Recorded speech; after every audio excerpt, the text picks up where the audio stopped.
So for everyone who's just tuned in, you'll see there's a Q&A. Please be submitting questions throughout. We are going to leave some time at the end to answer them, but we don't want you to forget the questions that may pop up while we're chatting. So go on and send them in as you think of them.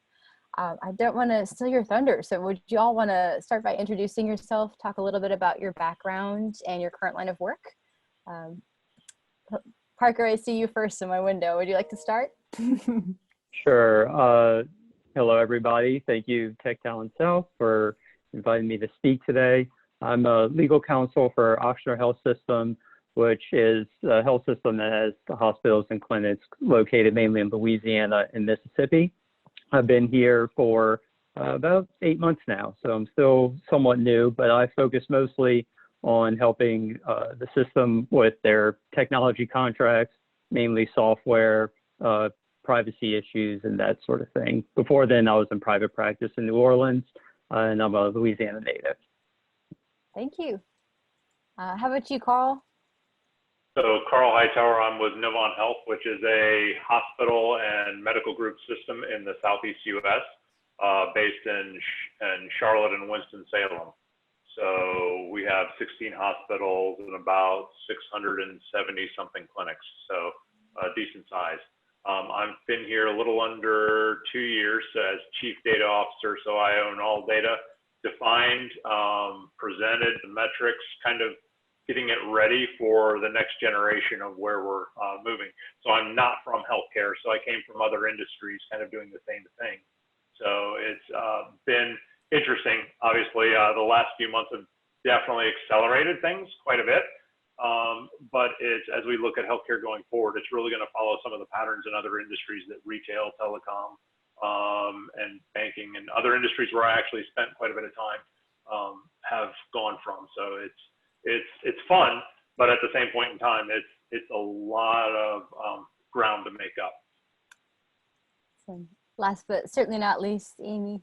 Hi, yep, I'm Amy Domangue, and I'm the CEO and co-founder of a platform called Jessie. And essentially what Jessie is, it's a platform that navigates users to convenient and affordable virtual care services. We started about 2 years ago, and we've now expanded into one of the largest networks for virtual care. So we host companies that include Hey Doctor, Headspace, which we're talking about a lot right now with mental health and COVID-19. Also some diagnostic companies like MyLabbox. So yeah, and my background comes from healthcare marketing and commercialization. I kind of cut my teeth in this space while I was in business school at Tulane at the New Orleans Bioinnovation Center.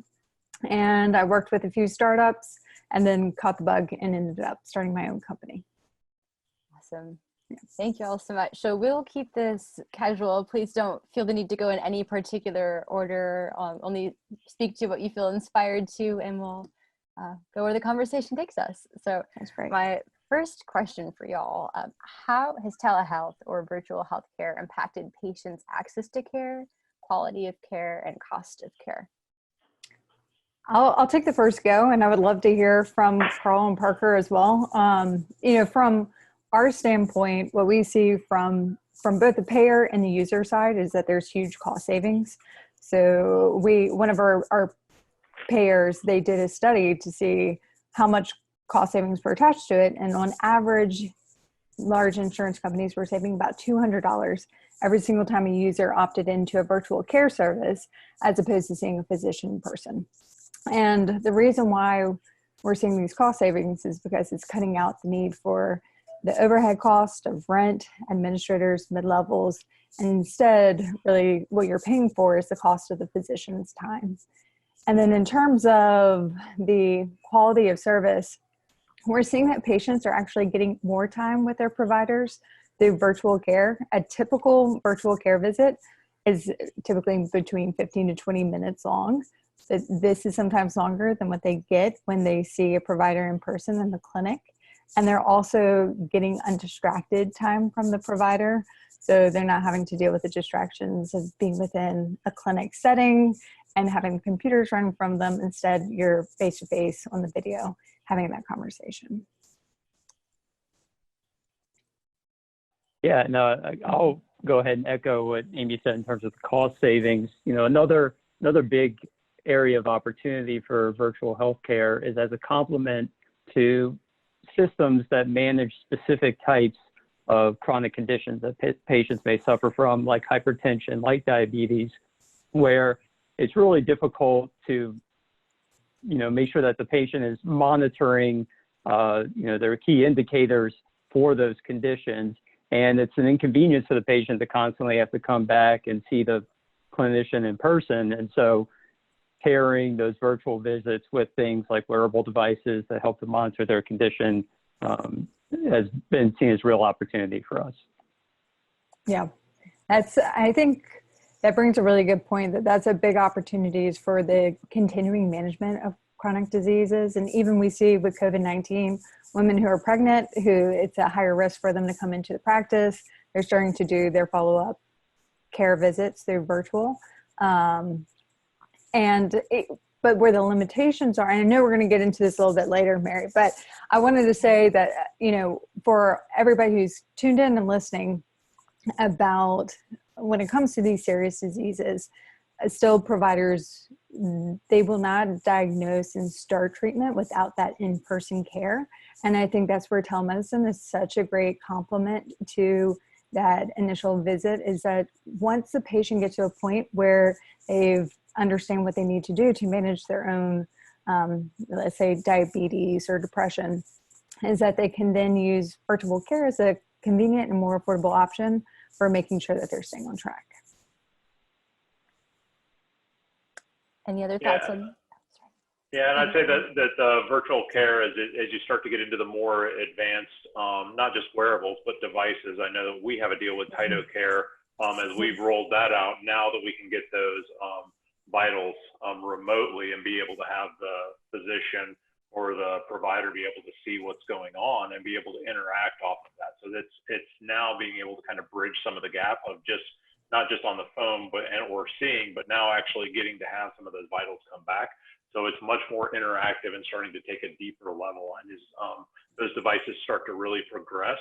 And you can just look around the rest of the world at some of those devices and also look at the FDA backlog and some of the things they're just now approving. You're looking at really being able to tie together a tremendous amount of information for the clinician, being able to interact and also being able to provide that one-on-one care in a non-face-to-face manner. Yeah, I just want to add, and you know, it's something also important for the listeners. It's not just a matter of providing the same services for a cheaper price. Also, by having a more continuous stream of data from the patient, you're able to do those intervention measures. You're able to mitigate the problems that may come about, and in the long run, save the ultimate cost of care for the patient. Mm-hmm. Well, that's actually a great segue to something we wanted to discuss a little bit later, focusing on big data and the Internet of Medical Things. So I want to read a quote for y'all who are listening. This comes from Dr. Felix Matthews, the managing director and physician leader at, gosh, I can never say this provider, Dolat. Y'all correct me, med professionals. More importantly, though, he says, as a clinician, I don't have time to deal with a flood of data. Where's my team filtering through this and escalating the important stuff to me? And do I expose myself to more medical liability because I'm receiving information about my patient's condition but not acting on it because I'm busy doing whatever I have to do as opposed to monitoring fresh data feeds? So reading that and reading that article had me thinking, you know, what are the pros and cons of wearable devices to provide data insights and allow for this remote patient monitoring? What are the risks and what are the benefits? Yeah, I think like the physician makes a really good point. Physicians are strapped in terms of time and providing quality care because of volume of patients that are coming in, and also the requirements that they have and having to log in all the information following an appointment. But I think what this physician is neglecting to understand is that by collecting more data and delivering it both to the provider and to the patient empowers the patient to do more with that information. And I think what we're going to see is that for the next couple of years, we're going to be in this uncomfortable position of what do we do with this information? But what we're going to see is overall, there'll be more positive outcomes, because I mean, we're all both in healthcare, but we're all also patients. And I think we could probably all agree that we want our information. We want to act on that information. So overall, I think it's a positive thing, but that's from my perspective. So I do hear it all a lot from our clinicians about the worried well, creating hypochondriacs out of like, oh my goodness, I had a blip on my blood pressure today. Oh, what's wrong? And it's one of the ones where this comes into kind of intelligent data processing and really starting to help people understand their own health. And this is a transformation to accountability, helping it be a partnership in people's health, as opposed to very one-sided from an informational perspective. So it's kind of like when the internet kind of started up and everybody was like, oh my goodness, and we've kind of gotten used to it now. There'll be a transition period of how people balance out information and what's pertinent, and also having intelligence of being able to know what to act on, and also how does it relate to one another. So there's definitely going to be a transition period of just a flood of information to getting to actually now having something that can be acted on and working together as a partnership. Yeah. And Karl, I think what you said is really important too, because, you know, now that we do have new technologies that are coming into play, like artificial intelligence, it's providing an additional opportunity to personalize the delivery of information. So based on a user about what information they're likely to act on, what kind of information they probably need in the background, we can now deliver a more personalized service to them so that it meets their needs. Yeah. Mm-hmm. Yeah, and the quote gets to an important aspect though, and that is it has to be usable. It has to be usable both in the sense that the physician has to be able to clearly be able to glean insights from some dashboard or whatever, you know, interface they're working with. And then also the patient, it has to be very usable for the patient and convenient, because the data is only as good as what's being collected. And if the patient's not being consistent with, you know, using the device and measuring it in a way that's appropriate, then the information won't be very useful. And you mentioned artificial intelligence, which is always one of the, you know, big data, artificial intelligence. As we start Everybody to get has down on AI, but is it really AI? it's like Right, vitamin yes. C, you know, and now with AI. Yes. But as we start to look at it, we can't forget that all of the technology, all of the AI, all of these things are really designed to remove the barriers, remove a lot of these things, and to help with that one-to-one relationship. Yeah. So as we look at the use of it, let's look at kind of the smart use of it, and not just have it for the sake of having it, but how do we take those things that are just too much work for someone to process, like 1,000 images or go through 10 years of medical history? How do we take those things and really condense that down into true usability? And that's I think the goal of leveraging technology within the medical industry, is really getting it to where people can make intelligent decisions off of the information that's being collected. Yep. Well, since we already started dabbling in AI, we can go back and talk about some emerging tech in healthcare for a little bit. How do you see these emerging technologies like AI, maybe VR, AR space, and robotics impacting patient care? I mean, from my perspective, I see that it's improving access and it's driving down cost. You know, one of the first AI tools that I really dug into was one that was, it took symptoms and delivered what your possible diagnosis would be. And from that point on, I was just fascinated that as a user, I could put in these inputs and then get something out quickly and then go back to my provider to check on it before coming to my conclusions or going directly to an expensive appointment. And then in terms of like VR, we see that it's totally changing the patient experience in the hospitals like Cedars-Sinai. And I'm sure Ochsner and Novant have dabbled in this as well, is they're using these technologies to help manage things like pain so that patients aren't getting dependent on pain medications.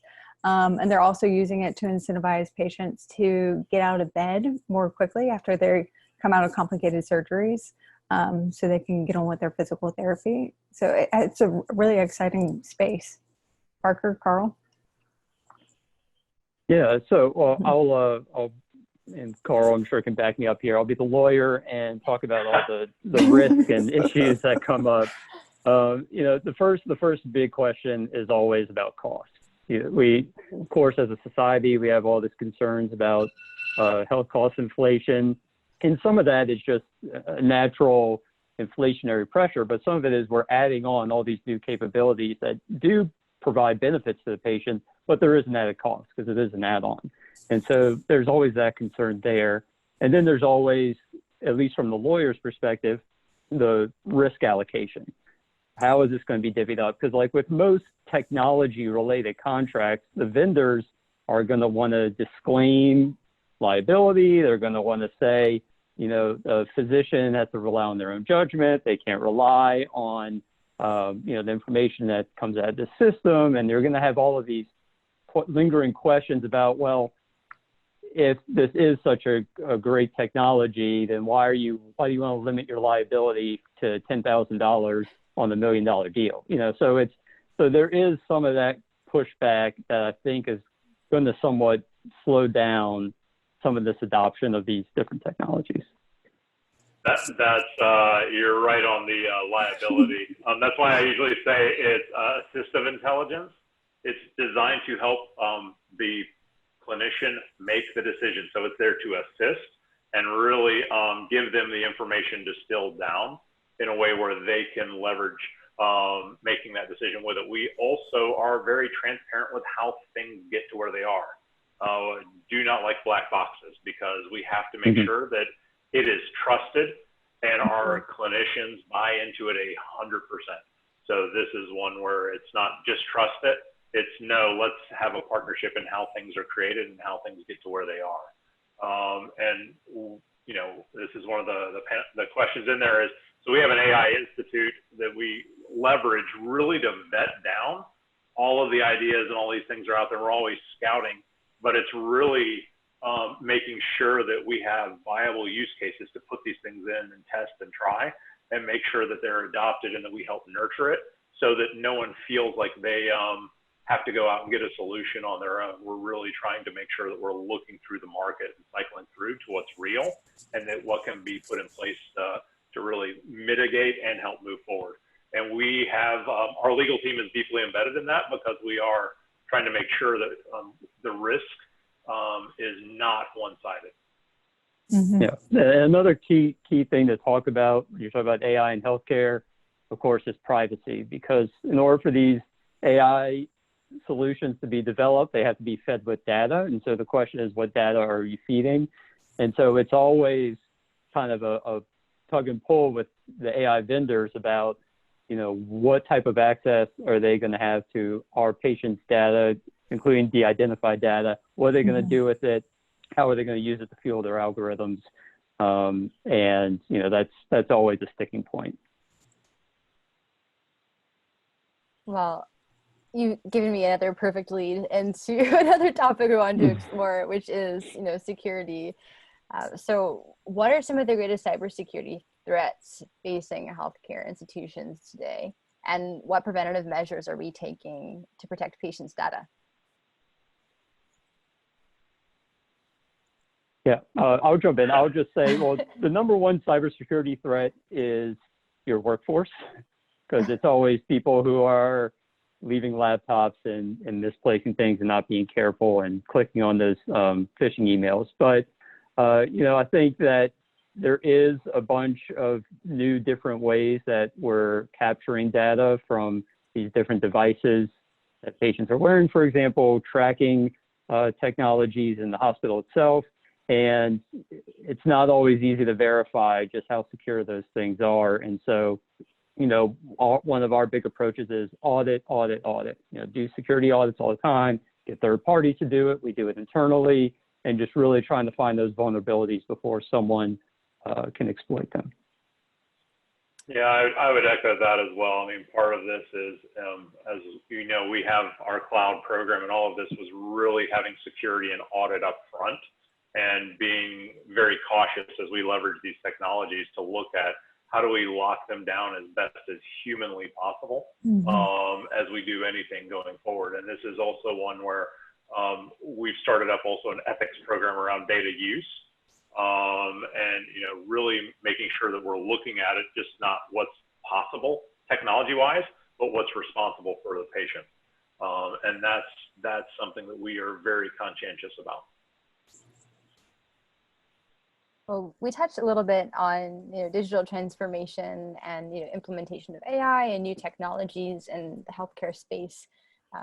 What do you all think about cloud transformation, and how do you see this benefiting or potentially bringing harm to healthcare institutions? Sounds like a Karl question. It's like, was that the 1, 2, 3, not it? Yep. No, so having come from other industries that had to move to cloud. So this is one where working in Seattle for a while with the Amazons, Googles, and Yahoos, and basically at the beginning of this, it was not just an architectural decision, but it was an ability to scale. So what happens if I build something today that's for only 5 people and it's 5 million tomorrow?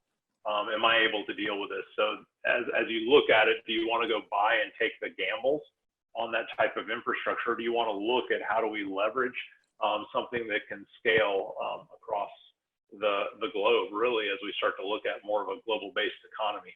So you look at the means of retail, you look at just the nature of a cell phone and the expectations that people are having in other industries, especially around their own information.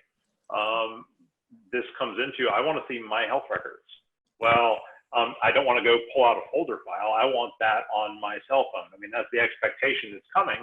And that sets up a different level of, one, architectural discussion around the cloud, but it sets up a different level of security, and it also sets up different regulations that are coming.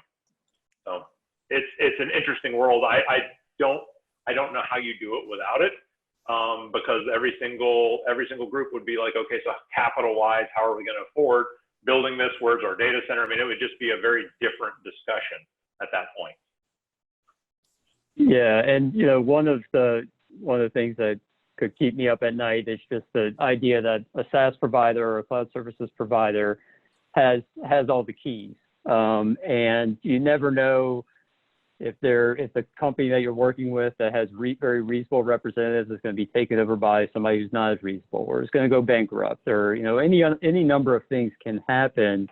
And so you have to make sure not only that you have redundancies in place where you're backing up the information so that if something happens you can hang on to it, but also make sure you have a lot of protections in place to really prevent vendors from just shutting everything down if, for example, payments missed or something that's correctable like that. Yeah, and that's a lot of the stuff that we looked at in the contracts. Having come from outside of healthcare, that was one of the first things that you look at is all of the contract language around it and making sure that we insulate ourselves from such things. Mm-hmm. This may be a Parker question and potentially a Karl question as well, but how have you seen regulatory compliance standards adapt to meet these risks that are presented by emerging technologies? In short, not well. The law and regulations are always slow to adapt. In terms of what the strategies, our health system and other health systems I've seen take, it usually depends on, honestly, their size. With size comes bargaining power with vendors. With size comes added resources to be able to really dig down to the weeds on these issues. And unfortunately, the smaller healthcare providers, the independent clinics out there, often don't have the resources to really address these things probably in a way that would be ideal for them. So it's really I really think it's just like a case by case depending on the nature of the institution. I think Karl's health system is a little bit larger than ours, so they may have some more resources than we do to tackle some of these challenges. It's interesting also coming from outside of healthcare and seeing the regulations that were in place around finance and around a few other industries to come into healthcare and see that the regulations weren't ready. I'm glad they're moving faster now, and unfortunately with the pandemic, there's been a lot of catch up and a lot of speed to get to the understanding of what's needed. But it's me as a patient, I would like to see things more focused on patient, and you have to look outside of the U.S. really to start to see where things have evolved. And that's just the nature, I think, of our legislative process within the U.S. Mhm. Well, I'm already seeing a bunch of questions roll in through chat and Q&A from our guests, so I'd love to explore some of those. Looks like we have a bit more time left here. One to all the panelists from actually a speaker for a panel on Thursday. Hi, Valerie. Thinking about information security and personal healthcare information, our policies may need to change, particularly when we change thoughts about return to work. Sharing who has COVID-19 antibodies will test privacy policies. Any comments there?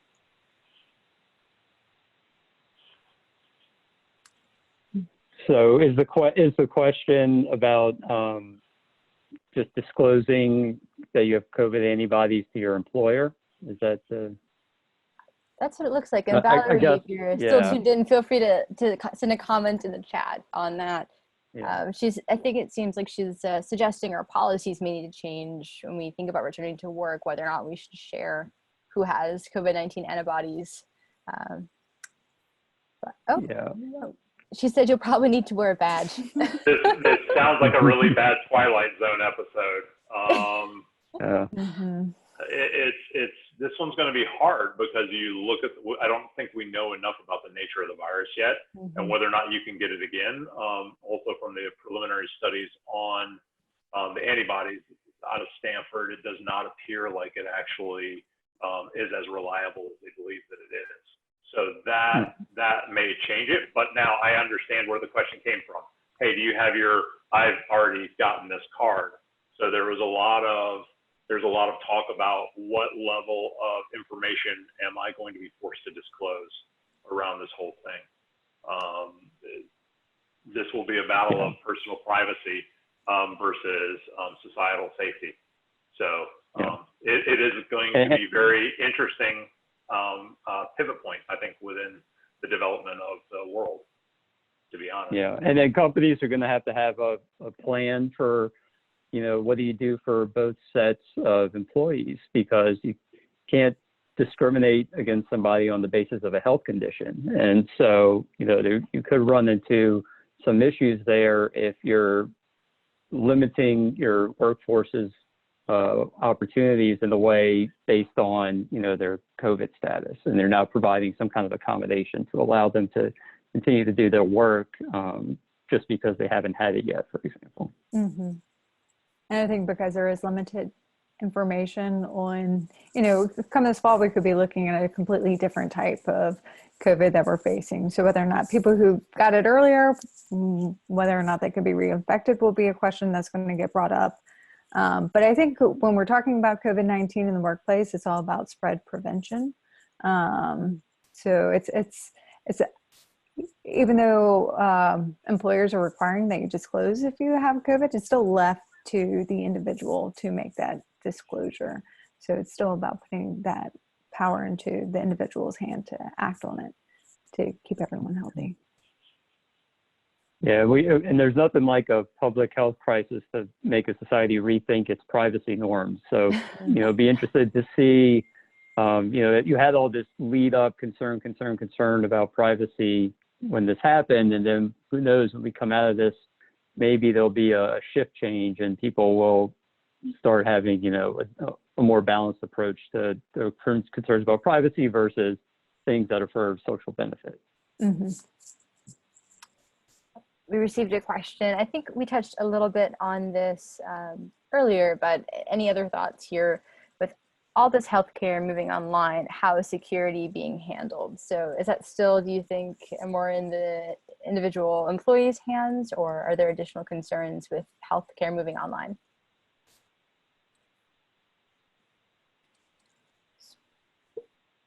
Would you mind re-clarifying that question? Yeah. Yeah. The question is, with all this healthcare moving online, how is security being handled?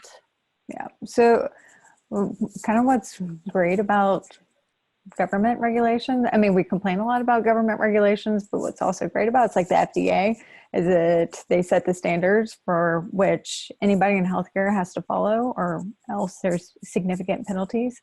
So with HIPAA compliance regulation that provides the security to end users to make sure that information isn't being mishandled.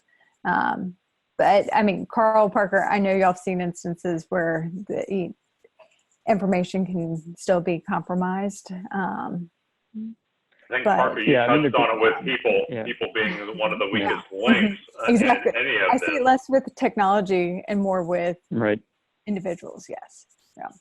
Yeah. But, fortunately, our friends in the EU passed the GDPR a couple of years ago, and then we have California's privacy law. That's really, because of the size of those economies, have forced a lot of big vendors to put in place some really good security procedures, because they want to enter those markets, they have to have those in place. And a lot of those vendors, healthcare providers can take advantage of the technologies that they're developing to provide, encrypted messaging and all the other kind of security features you want to see. Yeah, I think that there definitely are encryption features and technologies that are coming that are on the precipice of being there that will help tremendously. You look at Israel and other places like that, having been in telecom, they just are the forefront of security, but the weak point is always going to be people.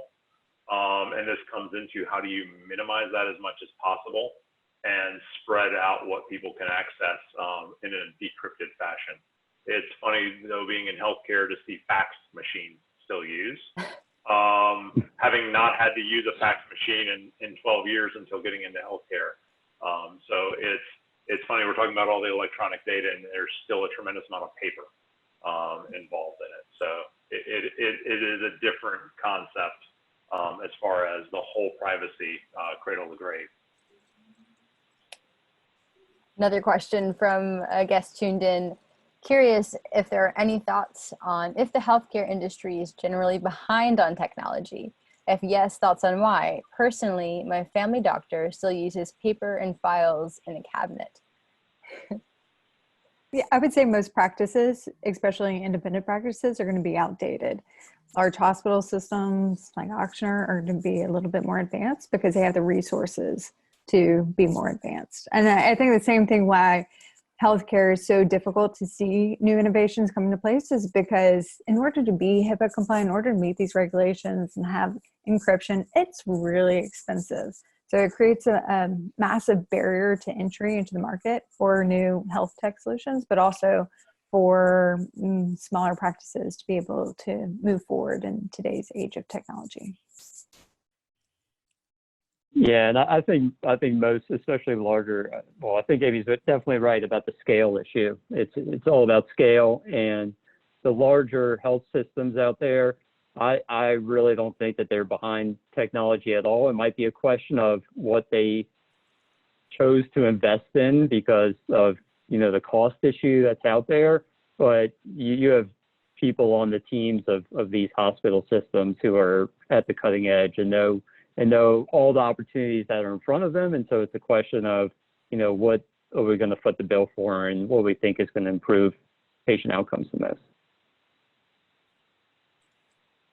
So having not been in healthcare until recently, healthcare is tremendously behind, but there's also reasons for it. And that goes into, there's a lot more at stake. So you look at the risks. So there's different things that you can do, obviously from a mobile and a virtual apps. And there's some really just that side of it. You look at it as far as catching up. When you're talking about a patient's life, people are very risk averse or impacting people's health.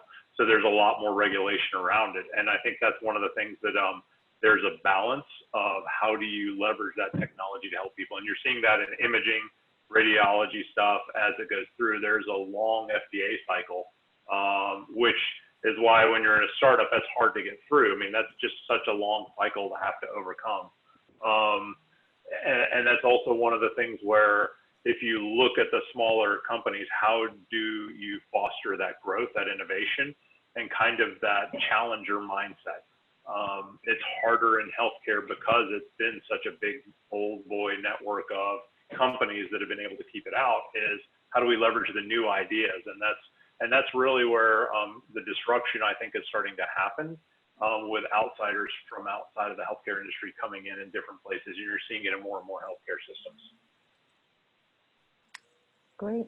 Sorry to contradict you on the technology one, but it's interesting having come in from things and seen what actually exists. That's been there for a long while, and but it's not as publicly put out there. So it's interesting to now start to see that come to light within healthcare. Voice recognition, the translation, the ability to contextualize what people are saying. So, I mean, a lot of that stuff that's been old hat for cost-cutting measures in other industries in order for them just to stay alive and compete. Now to start to see that coming in to help the clinicians, to help with the virtual and the telehealth, also help things like you start to look at closed captioning in real time for people and being able to do those things. I mean, those are now just starting to get there. So it's really cool to see that come to light. Yeah, and I think too, in the world of medicine, we see providers are skeptical, and we need them to be skeptical, right? Because we need them to vet out things before they test it on ourselves. But because of the skepticism, it slows things down, and they have to be proven. So how do you prove something in the healthcare space without having direct access to it? Yeah. Another question from an attendee. With biometrics and AI becoming more and more powerful, which jobs in the health sector are in jeopardy first? I actually, when it comes to your frontline health professionals, I mean, my personal view is they are set for a very long time to come. I mean, there's just so much of a shortage.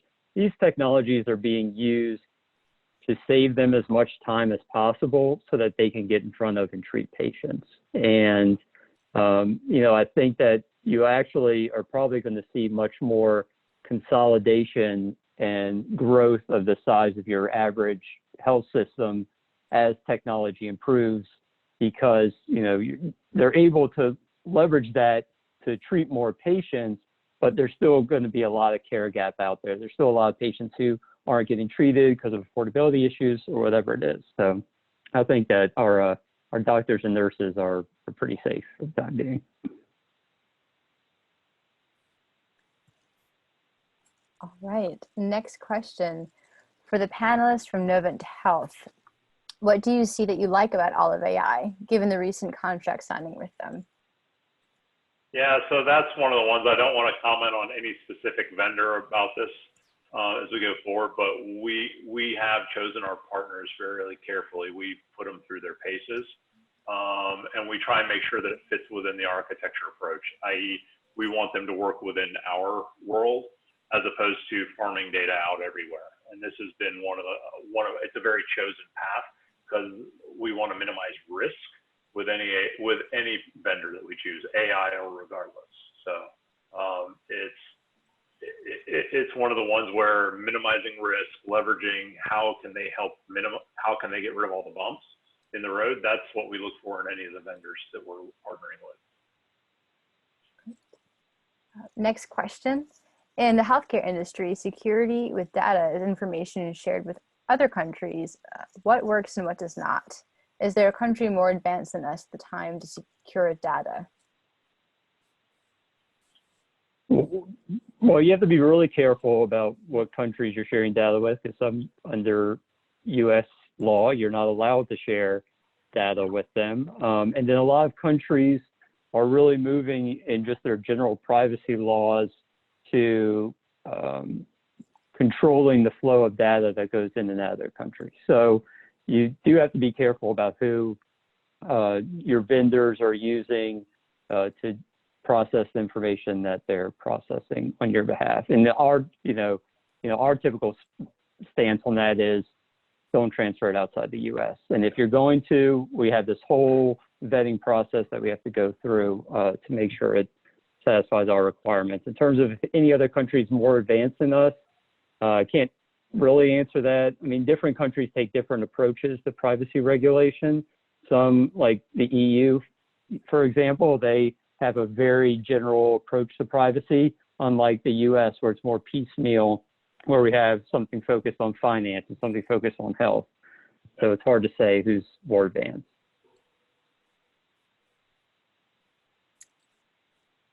All right, thank you. Our next question, how are technologies and startup companies impacting the healthcare reimbursement models, i.e. embracing telehealth medicine, self-care management, integration of personal health devices into overall treatment decisions, etc.?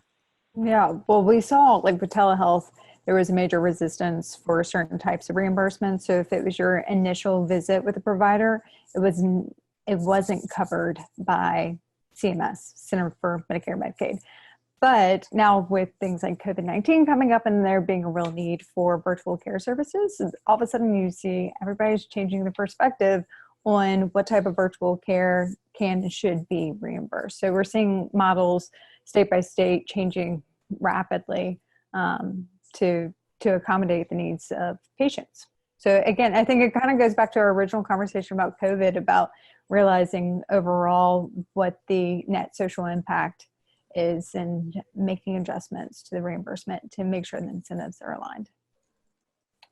Yeah, I also think the COVID-19 thing kind of kicked everything into hyperdrive in that regard. So Yeah. it took discussions that were just dragging and dragging, and all of a sudden, overnight, it's move as fast as you can, and I think it's a really good thing, because you're going to see the feedback from clinicians who are resistant at first, going, "Wow, I actually really like this. I think this is a good model for me to be able to interact with my patient." And you're seeing a lot of patients who are like, "This is great. I don't have to, schedule things way out." I having moved from a deregulated state into North Carolina, where I am now, I was used to a certain way of interacting. So it's good to see this kind of just pick up across the board. I like where things are going, but I'm hoping that the momentum continues down that path. Thank you. Another question from Valerie. It sounds like there are a lot of entrepreneurial opportunities in the future to scale down technology for the independent practice. Any comments on that? Potential entrepreneurs. Let me make sure I understood her question. So she's Yeah. saying that there's opportunity for emerging startups to help these small practices get up to today's standards, essentially? Essentially, yes. She said it sounds like there are a lot of entrepreneurial opportunities in the future to scale down technologies for the independent practice. So maybe for those smaller folks who don't have the resources. Yeah, so I would love to say that yes, but it's not. For any startup, if they're going to put resources into building out a technology in a company, they're going to want to try to go for large systems, because they don't want to have to build integrations for every small practice to meet all their individual requirements. But if they can get into large systems like through Epic, then it makes it much easier and scalable for a startup. So I would say that there's actually, for those small practices that aren't moving forward with their technologies, they're actually getting themselves a little bit further behind in being able to take advantage of some of these new technologies that are coming to market. Yeah, I would agree. I think for most kind of tech-focused solutions, at least in the digital space, the big barrier to entry is the electronic health record companies. I mean, they're the ones who are, in most of the hospitals, that the clinicians are trying to get onto Epic or whatever one you're using. And a lot of vendors work through that system, and because you need to integrate with it to have access to the patient records. And so that's usually the biggest barrier to entry, I would say. Yeah, and it's one of the ones where you start to look at how do you create innovation, and this is one where I see the next question down there. I'm such an API-based person. I'm a Lego block, so I want everything to be able to do plug and play, because as the next best thing comes in, I want to be able to take advantage of it. If we look at something that's going to leapfrog, don't be afraid to get rid of the old stuff and be able to leverage the new. So that comes into a lot of planning, and it's a lot of commitment. There are a number of healthcare systems that are moving in that direction, because it allows them to take advantage of these new innovative solutions and be able to provide them as services to some of the smaller providers.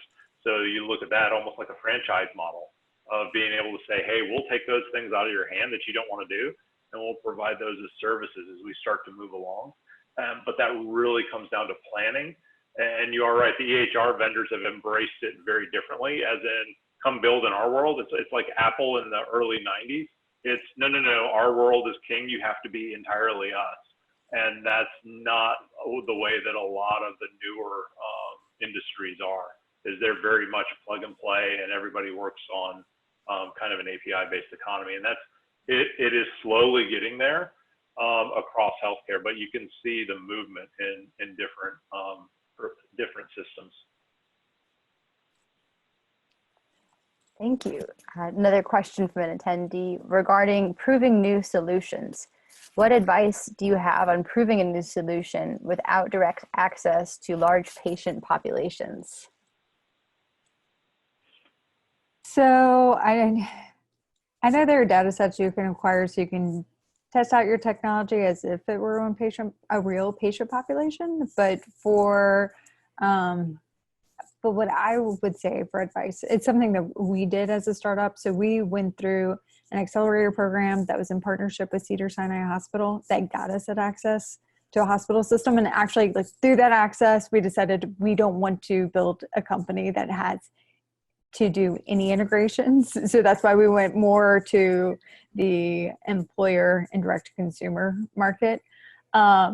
But that, for the companies that went through the accelerator program, they're so much further along because they were able to figure out exactly what the technical requirements are for plugging into a major hospital system.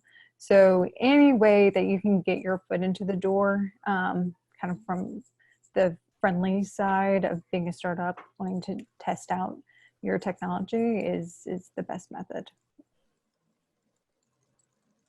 Yeah, and if you're looking to test out your technology, be willing to bear risk. I mean, we sometimes get these vendors who, they have a great concept, and I know, they've invested a lot into it, time and money, and they want to come in and then they want to have kind of your standard terms that an Oracle or Microsoft or somebody might come along with, and the response is always no. I mean, you need to bear the risk that something bad's going to happen here. We're taking a risk and working with you, and so you need to help shoulder that. Thank you. And let's see, another question from an attendee. Larger companies protected from competition by high barriers, strict regulations, expensive technology, etc., tend to take advantage of these barriers, which prevents innovation. How do we still create an environment for competition and innovation when these large companies do so much to block smaller companies from competing? And this attendees gave an example. For example, large EHR provider has a giant market share. They failed to provide modern APIs and services to properly allow newer startups. They basically act as gatekeepers. Mm-hmm. They've gone as far as to go behind promising startups back directly to their customers, since they know who they are, and suggest to their customers to cancel these new trials and contracts, promising they can build them themselves. That's the reality of healthcare. Yeah, if you're going to be a startup in this space, you've got to face that is the biggest challenge you're going to face. And so what it then really boils down to is the IP you have in your technology. So making sure that somebody like Epic understands the value that you offer, and that it's not easy to go and replicate. So you really truly have to have something innovative in the healthcare space in order to make it. But yeah, and I think that what you'll see eventually is that there's going to be more pressure on Epics of the world to become more open, but until the incentives are in place for Epic to do that, they're going to hold their ground. So I don't know if it's going to be regulation that steps in that, or if it's going to be hospital systems that come together and demand that companies like Epic make it easier for integrations. But I don't have the answer, but yes, it's incredibly difficult. Karl, Parker, you might have some more insight. into that? Oh, that was why I had my API comment on there. Was it would be like if SAP or IBM back in the ERP founding days had carte blanche and blocked everyone out. It kind of limits what I would call innovation. It limits competition, but it's hard. We are where we are. And you look at a lot of the schools, the medical schools use Epic to teach on. So as they come out, there's a certain understanding and there's a certain, hey, we're used to it. And I honestly think it's either going to take regulation or it's going to take something totally different from a technology perspective, i.e. talking, it understanding and it electronically keeping, being able to understand and interact with you, which would be a leapfrog of the medical record now becomes more kind of like, think Star Trek, The Next Generation, and interacting with a computer. That's actually not far off. That's probably a year, 2 years off from a technology perspective. Now apply it to healthcare and you start to look at being able to interact with something that's very different from an electronic way of creating paper, which is what the EHRs are. So it's interesting to see because you're either going to have to take real legislative action or it's going to have to be something that's so beneficial to a clinician. It makes their job so much easier that they're willing to adopt it. And that would have to be a leapfrog forward. Yeah, and then, just on the kind of flip side of that, it's not all bad either because Epic acts as a gatekeeper in ways that are also very beneficial, because we're not dealing with the app store or something here. We're dealing with something that's very sensitive, sensitive patient information. You have negative outcomes, real world negative outcomes that can come if something doesn't work. So, in some ways there's kind of a give and take there. And, and at least in my experience with Epic, they're willing to work with the providers. I don't know what they do on the startup end. I imagine that they're much stricter with startups than they are with their customers. But it's just something that it's just a reality. Just same with working with Amazon Web Services, for example. I mean, you gotta try to get yourself in the door, or like Karl said, you make your product just so amazing that it makes some clinician willing to jump out of the system to go use it. Yeah, and this is one of the ones where Epic there's a tremendous amount of responsibility that we can't take for granted on what they're trying to keep structured within that workflow. And it's not an easy job, and they also have a broad range of systems. So you look at the level of innovation that comes with that. It's hard when you're covering such a broad area. And they are willing to work with you. So it's Cerner and Epic. The thing about healthcare, it just covers such a broad spectrum of things to interact with. So a lot of structure has to be put in place. Mm-hmm. And it's 6:38, so we have time for one more question. Conveniently, there's only one more in our inbox. What would you say are the biggest data differences between the U.S. healthcare system and countries that have universal healthcare for its citizens? By data differences, the speakers might speak to the way patients access their data or the way practitioners do.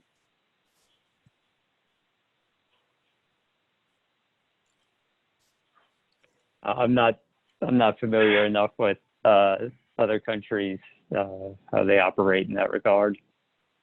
The only thing I can comment on is the EU has just kind of a general privacy protection law, so it applies to all personal data, not just health-related data, although there is some special protections for health-related data. As far as technology-wise, I'm not sure what the differences would be. I imagine that the governments that have a universal healthcare system, especially like a single-payer system, have much more bargaining power with the technology solutions to, be able to get more of what they want than the smaller health system in the U.S. does. But that's just speculation on my part. So you can also see it play out as the pandemic started. Look at South Korea and how they were able to leverage a lot of the information that they had, able to move quickly because there wasn't a whole kind of piecing together of information. There was a lot more ubiquitousness around that. If I look at other countries that have that single provider being the government, you look at, as a patient, me being able to get my information across all of those who provide it is much easier because it's managed in a single means, as opposed to having to go in and ask this person for it and then ask that person for it. So I think you see the regulations that have been proposed that are coming up. I think it's the end of this year. So January 2021, we're going to see a lot of that regulation now that's they're beneficial for the patient overall. I think that'll be good to start to see that ability to get the data to the right place for treatment. And let me put it that way. It's really about making sure that the clinician has all of that information to be able to put together to provide accurate care. This has been so enlightening. Thank you all for your time. I think we maybe have 30 more seconds if you have any closing thoughts or anything you'd like to share with our attendees. Hey, Whitney, we're right about to start your talk. All right, thanks. Thank you all.